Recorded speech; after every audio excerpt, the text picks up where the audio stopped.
नमस्कार दोस्तों, यदि आपके घर में शराबी व्यक्ति प्रतिदिन शराब पीकर आता है और आप बार बार मना कर रहे हो फिर भी आपकी बात नहीं मान रहा है, तो ऐसे में आप लोगों को सिंदूर का एक ऐसा उपाय करना है जिससे आपके घर में आपके मना करने पर शराबी व्यक्ति वो कार्य बिल्कुल नहीं करेगा जिसको आप मना कर रही हैं। दोस्तों, कहते हैं कि यदि शराबी व्यक्ति को लत को सही करना है तो हमें कुछ कदम अपना अवश्य बढ़ाना है। मेरी वीडियोस जो है वो माताओं बहनों के जीवन को सुधारने के लिए है। माताएं बहनें अपने जीवन में खुश रहे, इसी के साथ दोस्तों वीडियो के एंड तक बने रहिए, क्योंकि मैं आप लोगों के लिए बहुत ही सरल और आसान वीडियोस लेकर आती रहती हूँ। मैं मेरे आराध्य श्री लक्ष्मी नारायण को मैं कोटि कोटि प्रणाम करती हूँ, मैं उनको कोटि कोटि नमस्कार करती हूँ। दोस्तों, कहते हैं कि जब भी हम अपने मांग में सिंदूर को भरते हैं तो इससे हमारे पति की उम्र लंबी होती है। तो क्यों ना पति की शराब की लत को यदि हम छुड़ाना चाहते हैं तो कुछ ऐसे उपाय को करें जिससे हमारा पति हमारी बात को मानने लगे।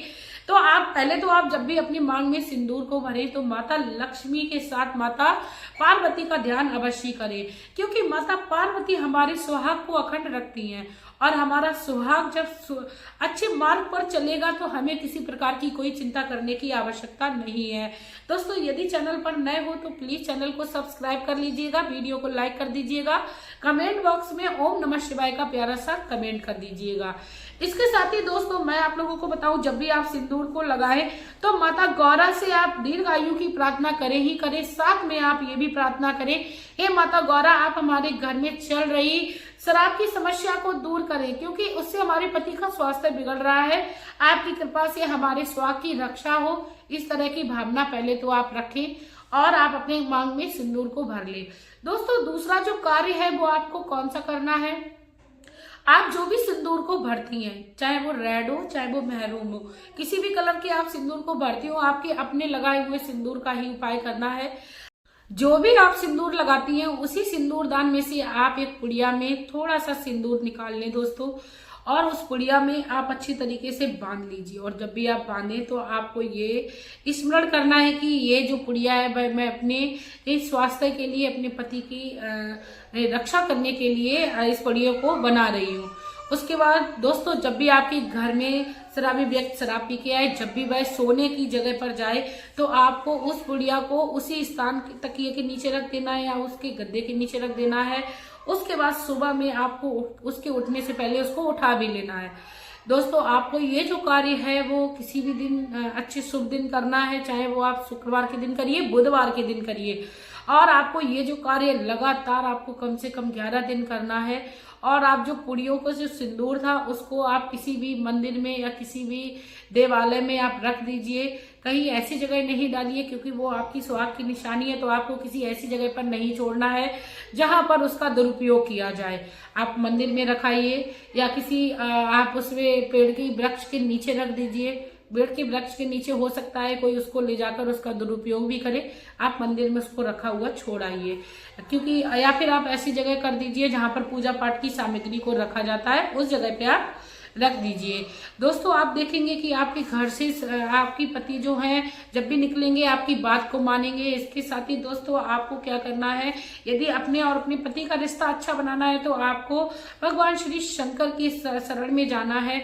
आपको भगवान श्री भोलेनाथ के साथ माता गौरा की भी पूजा करनी है, क्योंकि प्रेम की जब बात आती है तो माता गौरा के साथ भगवान श्री भोलेनाथ का नाम जोड़ा जाता है, क्योंकि इनकी जोड़ी को बहुत ही अखंड बताया जाता है। तो आप भगवान श्री भोलेनाथ के मंदिर में जाकर एक मौली, जिसको कलावा भी बोलते हैं, उसको ले जाइए और ये कार्य आप किसी भी सोमवार के दिन करिए।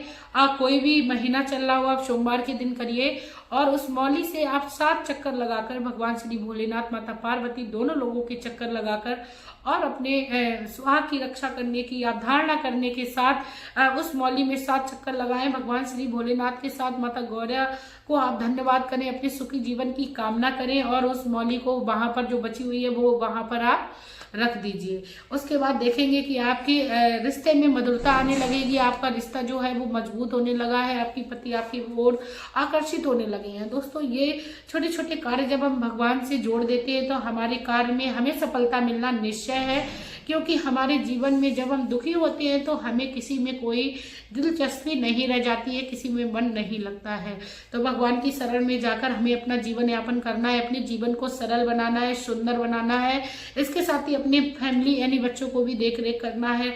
दोस्तों, हर महिला अपने जीवन में सुखी रहने के साथ साथ सुखों को भोगना चाहती है। तो इसी के साथ दोस्तों, आप लोग इसी कामना के साथ आप लोग अपने जीवन को निर्वाह करें और आप अपने जीवन में शुभ कार्यों को करें। यदि कोई भूखा है तो उसको भोजन कराइए। आपके द्वार से आया हुआ कोई भी व्यक्ति यदि भूखा है, आपसे भोजन मांग रहा है, तो भूखा नहीं जाना चाहिए। भले ही आपके घर में एक बिस्किट का पैकेट रखा हो, आप उसे वो दे दीजिए।